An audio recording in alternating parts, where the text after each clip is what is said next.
जय हिंद। एलकेबी न्यूज देख रहे हैं आप और मैं आप सबके साथ परवेज पवार। लोकसभा चुनाव की तैयारियां जोर शोर से चल रही है। मुजफ्फरनगर संसदीय सीट से समाजवादी पार्टी ने हरिंदर मलिक को अपना उम्मीदवार बनाया है। उनके चुनावी प्रचार में पूर्व कैबिनेट मंत्री चौधरी जगबीर सिंह जी लगे हुए हैं। आपको बता दें कि चौधरी जगबीर सिंह जी मेरठ संसदीय सीट से समाजवादी पार्टी के टिकट पर चुनाव लड़ने के इच्छुक थे। हालांकि समाजवादी पार्टी ने इनके सजाती अतुल प्रधान को वहां से उम्मीदवार बनाया। तो मुजफ्फरनगर और मेरठ संसदीय सीट को लेकर इनसे चर्चा करेंगे। सबसे पहले तो मंत्री जी आपका स्वागत है एलकेबी न्यूज पर। थैंक यू, धन्यवाद भाईजान। किस तरह का माहौल देख रहे हैं मुजफ्फरनगर संसदीय सीट पर? आप लगातार चुनावी प्रचार। मुजफ्फरनगर सीट तो सबसे ज्यादा क्लियर सीट है। मुजफ्फरनगर तो सबसे ज्यादा क्लियर है। हरिंदर मलिक को कोई बहुत अच्छी वोटों से जीता है हरिंदर मलिक, और बीजेपी से बहुत नाराजगी है। असल में पहले चुनाव यहीं से उठा था, यहीं से खत्म होने जा रहा। बीजेपी का झंडा यहीं से शुरू होगा पड़ना। 2019 के लोकसभा चुनाव में राष्ट्रीय लोकदल के राष्ट्रीय अध्यक्ष वर्गीय अजीत सिंह जी हार गए थे चुनाव बालियान जी के सामने। तो हरिंदर मलिक जी अब आरएलडी का समर्थन भी भारतीय जनता पार्टी के साथ है, तो इतना आसान कैसे? देखिए, असल में बहुत बड़ी गलती करी इस लड़के जयंत ने।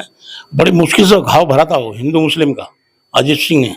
अब वो घाव फिर ऐसा कर दिया कि जीवन में कभी आगे आने वाले टाइम में अजीत सिंह को, जयंत को बहुत बड़ा नुकसान रहेगा। ये कभी एक नहीं होंगे, मिलेंगे नहीं।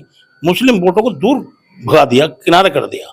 जिनकी वोटों पे जीत के आए पहले तुम्हारी पार्टी के एमएलए, तुम लेके फिर बीजेपी में चले गए, तो एक तरह की गद्दारी है। बुरी बात है, अच्छी बात नहीं। चौधरी साहब, आप लगातार चुनावी प्रचार कर रहे हैं। मुजफ्फरनगर लोकसभा सीट की हम अभी चर्चा कर रहे हैं, तो किस तरह की प्रमुख समस्याएं आ रही है? क्योंकि 10 साल से भारतीय जनता पार्टी लगातार सबका साथ सबका विकास की बात कर रही है, सबके विश्वास की बात कर रही है, तो क्या समस्याएं सामने आ रही है? लोगों के क्या मुद्दे हैं? सभी समस्याएं हैं।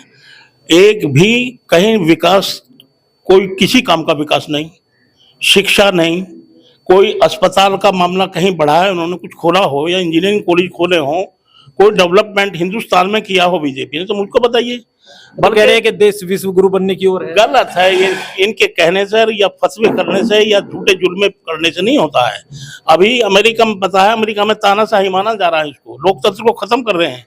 तो ऐसे लोकतंत्र में कभी आज तक हिटलर से बड़े लोकतंत्र, हिटलर से भी बड़ा हो गया, और संविधान को खत्म करने की तैयारी, अपना नया संविधान रचने की तैयारी में ये लोग हैं। आपकी पार्टी के राष्ट्रीय अध्यक्ष अखिलेश यादव पिछड़ा दलित अल्पसंख्यक की बात कर रहे हैं, जमीनी स्तर पर उसका असर दिख रहा है? हाँ, बिल्कुल दिख रहा। लोग बहुत समर्थन दे रहे हैं। और अभी देखा हो, दलितों को 20 दलितों को टिकट दिया उन्होंने। दलितों को पहली बार सबसे ज्यादा दलितों को टिकट दिए। 20 में 19 हो गए अब, तो काफी दिख रहा। सब मिले जुले पीडीए की लड़ाई वो लड़ रहे हैं अखिलेश यादव। मेरठ से आप टिकट के इच्छुक थे, टिकट के दावेदार थे, लेकिन आपको पार्टी ने टिकट नहीं दिया। मेरठ लोकसभा सीट पर किस तरह का माहौल देख रहे हैं? अब देखिए, मेरठ तो मैं नहीं जा पा रहा हूँ, लेकिन मैं बिजनौर और यहाँ जरूर अवश्य ध्यान दूंगा, जोर लगा रहा हूँ। ये सीट क्लियर है। और बिजनौर में क्या माहौल? बिजनौर में भी माहौल बन रहा है, ठीक है। लड़ाई में है, जो लड़ाई बीजेपी की और हमारी और उसकी विजेंद्र की, बीजेपी आउट है। विजेंद्र चौहान मुकाबले में नहीं है। बीजेपी तो आउट है। बीजेपी कहाँ?